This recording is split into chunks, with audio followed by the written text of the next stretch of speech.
Hello world, I'm LJ and this is LJ Goes Sweden. It's charging time for me right now. I cannot charge at home still to the day, and I have received a mail from Tesla that they are planning to upgrade the chargers here to V4 so that you have, longer cable. It's easier for people who are not driving a Tesla with the credit card or anything else. The big question that I am wondering, however, is in Örnsköldsvik, where I'm from, they have two supercharging stations. They have the one where I am at right now with like 20 charging stalls, and then they have another one with 6 stalls, which is V2, so even available for the older charging connector. The question is, are they removing them? Are they just updating 20 here? Are they also updating the others there? I'm very curious what's gonna happen, but of course at the same time I'm kind of scared, because while this is happening, I have to find another solution for charging. But that is a different story. It's not happening yet.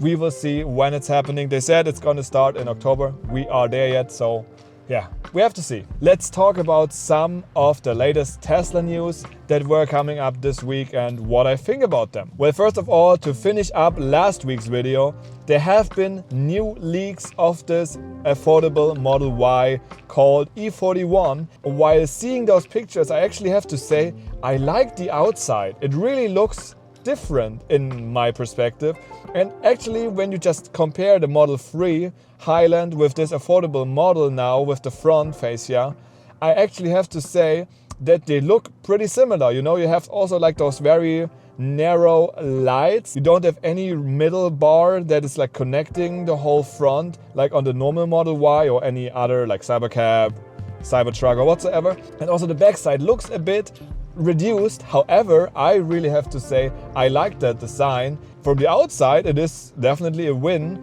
so we will see how it goes with the inside. Of course, I'm very curious when Tesla is gonna release this car, announce it maybe, because something else that is coming up in November is the Tesla live stream where they're gonna show new product. Last year we had the Re-Robot event where of course they showed a lot like Cybercab, the Robovan and the Optimus. We're definitely gonna see more stuff there. So maybe a newer Cybercab version, new Optimus, all these things. But what I am curious is, first of all, of course, are they gonna show the affordable model or do they just like release it on the internet and there you can order? I'm curious about that, first of all. And second of all, Elon has said there's gonna be a crazy demo coming up. And the speculations, of course, are going from the Roadster to the Optimus to other things. In my opinion, I actually would be kind of interested to see news on the Roadster, because of course this is kind of like a running gag, this thing. When was it announced? 6 years ago, 5 years ago? I want to see the Roadster. I'm curious what Tesla is going to show us in November. Also, of course, it's going to be interesting if the shareholders are going to vote for or against that $1 billion package for Elon.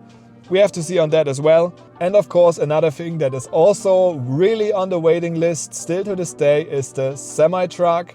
I really think Tesla should get the semi-truck on the roads and also this affordable model, because I think with these they can maybe push the sales up a bit more. But talking about sales, Tesla has also released the Q3 sales, and they were surprisingly higher than expected. Of course, one of the big reasons why this could be is because in America the tax credit has reached its end in September. So a lot of people that were planning on buying a Tesla were maybe now doing it to save some money at least. At the same time also, Tesla went now with the Model Y performance in the US on the evening where the tax credit ended. So maybe some people even rushed on that, which is now going of course to Q4. So we will see how much the Q4 numbers change compared to last year. But Q3 is definitely the first quarter up after this long downward trend. I'm really curious how Tesla is going to do in the next quarters. We know the focus is on autonomy. Cars are not the main role anymore. Like I said, it's an all-in. I am still not 100% sure if all-in is the right way of doing this here. But if we talk about numbers for Tesla's Q3, well, the deliveries were at nearly 500,000, more precisely 497,000. It is higher than what was expected. I think the numbers were expected to be like 450,000. So that's a good.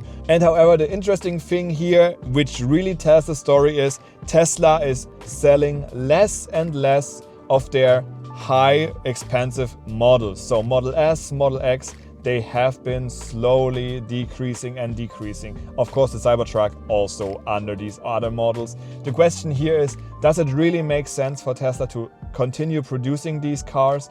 Does it make sense to really refresh them so that they become attractive again? Or should they just scrap these and reuse the factories for building an actually affordable model, or the robotaxi, or the semi-truck? I mean, there are a lot of options. What do you think? Would you scrap the Model S and X, or would you like redo them, fully redo, to make a whole new car, like a Model S2 and a Model X2? What do you think? Feel free to write down your opinion on the other model situation. And at the end, just two little topics that I have left to talk about. One of them is that Tesla have now finally enabled the first 500 kilowatt charger in the US. So the Cybertruck, being the only car that is even capable of doing this, can now charge 500 kilowatts. The thing is, first of all, well, it's a nice gimmick, but the time saving factor is only like 3-4 minutes for the Cybertruck, and the other cars are not even capable of charging that fast. So I mean, for the future, it's good to go with 500 kilowatts, because that is an argument that a lot of people have for not switching to EVs.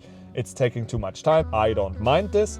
Just to say that again, we have BYD going all the way now to mega charging cars, which is already really insane. So we have to see how this is going, if people really want it. At the other time, you have to think, is that really healthy for the battery to push with 1 megawatt the charge? We really have to see what's happening. But at the same time, I think 500 kilowatt chargers for Tesla is a nice feature. Maybe they can charge other, like non-Teslas, now with faster speeds. And another little thing that was also now apparently available, which I'm not sure if this is only for the Model Y Performance in the US or in the general market, or if it's coming for the whole Tesla fleet in general, and that is vehicle to load. Of course, the Cybertruck has this already, because this thing is basically like the whole technology upgrade that you can give an electric vehicle, but the other cars still lack a lot of these high-tech EV features. But the Model Y Performance has at least the ability to give some kind of load, so that you, for example, can use a little fridge or can use some kind of electric barbecue or something. So that is nice to have, but I'm still curious if it's going to come to other vehicles. Same thing, of course, with all the other features that the Model Y Performance or the Model Y L has, like bigger screen and other minor adjustments. When are we going to see these in the other cars, or is it going to be like a little bonus in the beginning? One little final note that I can give while sitting in my Model 3 right here is Model 3s are now coming back with a signal stalk and also a front bumper camera. Personally speaking, I feel sad that I don't have the front bumper camera. That is really a downgrade for me. But the blinker stalk, I'm very, very happy that I have the buttons on my steering wheel, because I got used to it. And I can really understand when people say this is dangerous, this is maybe not as good and convenient as the blinker stalk, but it definitely keeps the car more clean when you don't have any stalks, besides just having like this little plastic thing on the one side. In my world, it would be awesome if Tesla would offer both options. So you either can take the steering wheel with the blinker buttons or the stalk without like having any price difference. But yeah, I cannot make that decision, but that would be like my perfect thing, because I would love to drive the Model Y in the future, but having blinker buttons, I kind of like it like this. A little update to the Model 3. After I was recording, I have seen that the Model 3 in Europe has not only received the bumper camera and the blinker stalk, no, they also received a new battery, pushing the range of the Model 3 to new extents. Long range rear wheel drive is now capable of going 750 kilometers WLTP. And I can be honest, in Swedish summers, that is an achievable number. But of course, this is not achievable on a German Autobahn going 130. So there you probably have to expect something like 500 kilometers of range, which is still pretty impressive. And another little adjustment that has apparently seen on the European model is that the front Tesla logo is now black instead of silver. I unfortunately don't have any image for that, but we will see how that adds in the future. But enough said for this video, guys. I hope you liked today's news. What do you think is gonna happen with Tesla in November? What are they gonna release? But with that said, guys, If you are in need of a Tesla and you want to also support me, feel free to use my referral link right up there, because with that one you're gonna save either some supercharging costs by getting free supercharging kilometers, or you actually can get a discount when you buy a more expensive model. But now enough said, guys. I hope you have a wonderful day. Have a good one. Bye bye.